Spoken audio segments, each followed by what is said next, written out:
Hello बच्चों, बहुत बहुत स्वागत है आपका अपने ही YouTube channel Guruji for high school में। थोड़ा माफ़ी चाहूँगा, काफ़ी टाइम बाद मैं आज चैनल पे आ रहा हूँ, वीडियो बना रहा हूँ, उसके लिए माफ़ी चाहूँगा। तो आज का ये वीडियो मैं बना रहा हूँ विशेषकर दाब पे, प्रेशर। अब दाब पे क्या बना रहा हूँ, ये वीडियो वैसे बहुत छोटी बनेगी, बहुत मतलब माइनर तरीके से मैं इस वीडियो को बना रहा हूँ, क्योंकि कई बार कई बच्चों के छोटे छोटे क्वेश्चंस मेरे पास आते हैं कि सर दाब किसे कहते हैं, बल किसे कहते हैं। इस तरह से बहुत छोटी छोटी जो परिभाषाएं होती हैं उस उन चीज़ों के बारे में बच्चे मुझसे पूछते रहते हैं। तो मैं ये सोचा कि चलो क्यों नहीं कि इन छोटी छोटी बातों पर भी एक छोटी छोटी वीडियो क्या है बना दी जाए। तो आज के वीडियो हम लोग टॉपिक कवर कर रहे हैं कि प्रेशर यानी कि दाब किसे कहते हैं।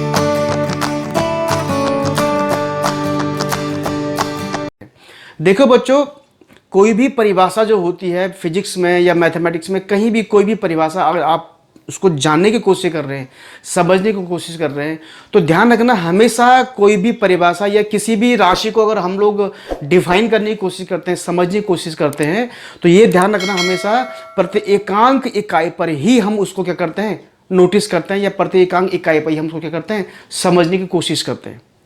अब प्रत्येकांक इकाई क्या हुआ, ये थोड़ा आपको कन्फ्यूजन आपका पैदा हो रहा होगा।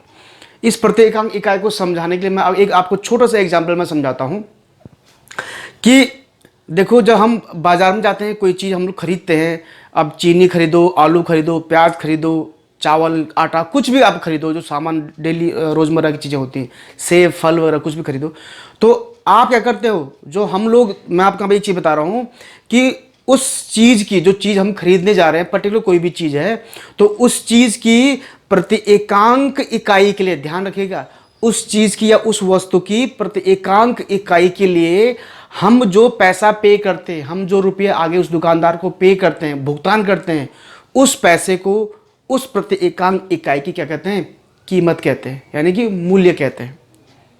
समझ में आया आपके?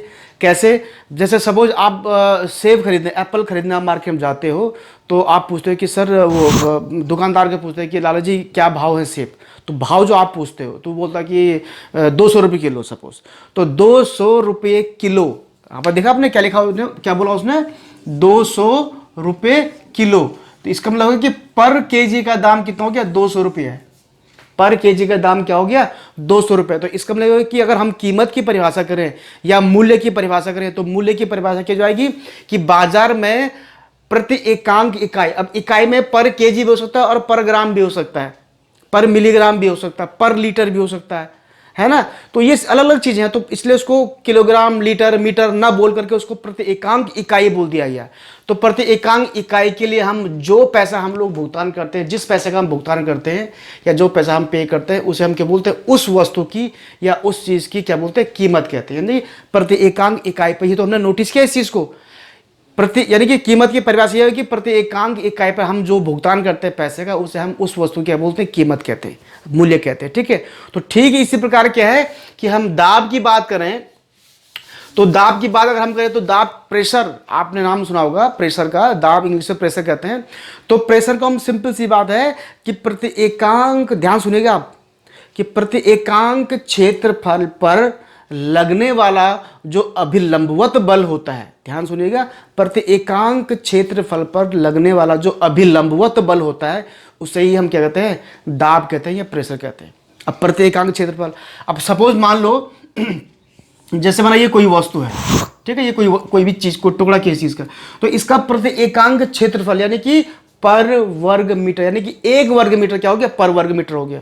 भाई जैसे हमने यहाँ पर 1 किलो की कीमत, 1 किलो सेब की कीमत 200 रुपये बोली थी, 1 किलो, तो 1 वर्ग मीटर। तो मान लो कि सपोज यहाँ पर वो 1 वर्ग किलोमीटर इतना है, वो सपोज यहाँ पर मैं ये मानकर चलो, ये जो इतना क्षेत्रफल है, ये आपका क्या है, 1 वर्ग मीटर है, मान लो इतना क्षेत्रफल।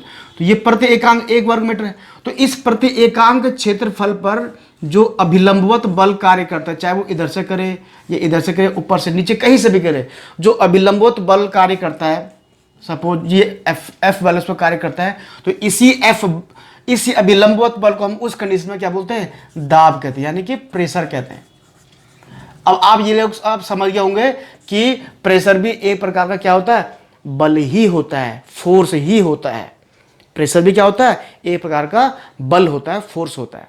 तो यानी कि 1 वर्ग मीटर क्षेत्रफल पर, अब यहाँ पर वर्ग मीटर की हम बात कर रहे हैं, जरूरी हो कि वो मीटर होगा, वो सेंटीमीटर भी तो हो सकता है, वो मिलीमीटर भी तो हो सकता है। तो इसलिए वर्ग मीटर, वर्ग मिलीमीटर, वर्ग किलोमीटर ना बोलकर किसी से क्या बोलते हैं, प्रति एकांक क्षेत्रफल बोलते हैं। क्या बोलते हैं भाई, प्रति एकांक क्षेत्रफल बोलते हैं।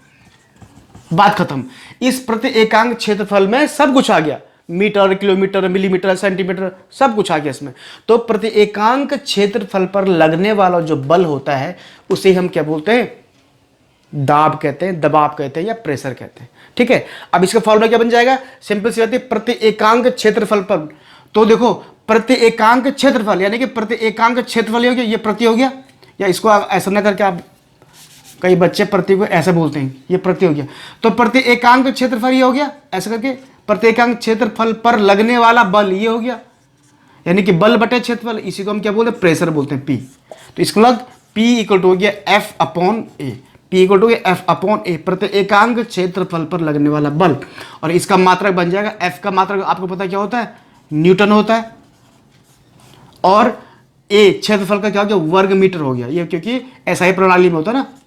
तो ये आपका क्या हो गया, एम के जो प्रणाली होती है, तो ये आपका क्या होगा, प्रेशर का मात्रा हो गया न्यूटन पर मीटर। इसी को हम पास्कल भी कहते हैं। एस्कल पास्कल एक साइंटिस्ट है, उन्होंने खोजा था इसको, तो इसको पास्कल ही बोलते हैं। तो होगा कि प्रति एकांक क्षेत्रफल पर लगने वाला जो बल होगा वो। अब देखो यहाँ पर क्या है, अगर मैं यहाँ पर देखो, अगर होप आपको दिखाई दे रहा हो, अगर ये यहाँ पर मैं देख लेता हूँ, देखो अगर मैं बोलूँ कि किसी 1 वर्ग मीटर क्षेत्रफल पर लगने वाला बल अगर 1 न्यूटन है, ध्यान सुनिएगा, 1 वर्ग मीटर क्षेत्रफल पर लगने वाला जो बल हम माना वो आपका कितना है, 1 न्यूटन है। तो ये जो प्रेशर होगा वो कितना हो जाएगा, 1 पास्कल हो जाएगा, 1 पास्कल।